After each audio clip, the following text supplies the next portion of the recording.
Shemira, the Corpsemaker. A soul forged in the sorrow with nothing left for her in the world. This was a Shemira in the final month of her life. Her husband had been a renowned healer, but her adoration and respect for him had gone out the window when she heard about the horrific act of which he had been accused. Her love soured such that when his accusation came, she felt more anger than sadness. Nero had left her alone to care for their son in an uncaring world. It wasn't long after Nero's execution that fever took hold on her boy, Diamond.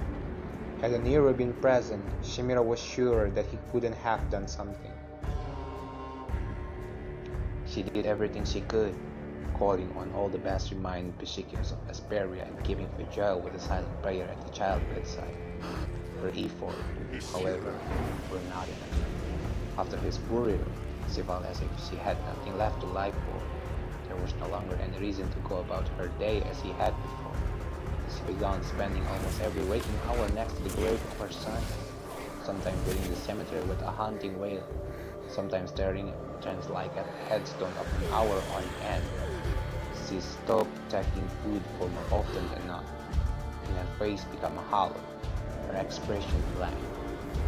One day, as she sat beside the grave, watching the last weak ray of the sunlight kiss her son's name carved in the stone, she heard her name. She couldn't locate the source of the voice, but it seems to be right next to her. Voice as that of her late husband. There was so much to say, so much to ask. Where could she begin? Exhaling slowly, she chose the one question that really mattered. Why are you here? She grimaced and a tear flowed down her cheeks when she heard the answer. How could Diamond possibly be safe at this point? A glimmer of hope had been placed in front of her from nowhere. The thought that it might wing out terrified her more than anything. She didn't want to listen, but it was impossible. If there was somehow some change, she would have to be strong enough to take it. Prove it, she forced out from between gritted teeth. The ground in front of her began to swell.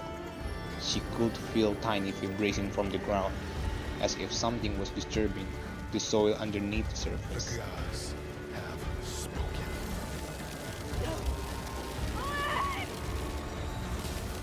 First came a hand rushing through the dirt, then the pale face and more until finally her son. A sound from him stood before her. She struggled not to scream or pass out.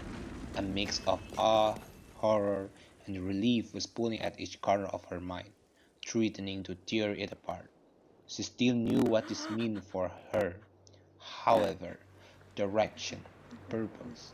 She would never let any ill befall the boy again. She relayed this to Nero, who explained that the only way to be truly reunited was to cross through the veil of the dead and rejoin them on the other side. She didn't hesitate. She gave Nero a simple, short command and felt a sharp coolness spread through her chest and into her limbs. She drifted into what felt like a heavy sleep, contained in the reassuring presence of the one she needed most.